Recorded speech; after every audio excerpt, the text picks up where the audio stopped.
সুপ্রভাত, আবার চলে এলাম সকলের সামনে আমাদের রান্নাঘরে। আজকে আমি তৈরি করে দেখাবো চিংড়ি মাছ আর বেগুন দিয়ে বিউলির ডাল বা কলার ডাল।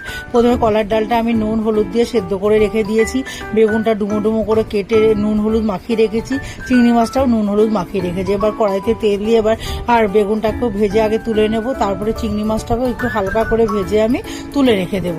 এবার ওই তেলের মধ্যেই আমি মৌরি, শুকনো লঙ্কা, তেজপাতা আর হিং ফোড়ন দেবো, দিয়ে নিয়ে একটু নাড়াচাড়া করে এইবার আমি আদা আর মৌরি বাটা দেবো। আদা আর মৌরি বাটাটাকে দিয়ে এবার তার মধ্যে কাঁচা লঙ্কা চিরা দেবো, পরিমাণ মতো একটু নুন, হলুদ, স্বাদ মতো একটু চিনি আর একটু লাল লঙ্কার গুঁড়ো, একটু কাশ্মীর লঙ্কার গুঁড়ো দিয়ে ভালো করে মশলাটাকে কষিয়ে এবার বেগুন আর চিংড়ি মাছটা দিয়ে দেবো।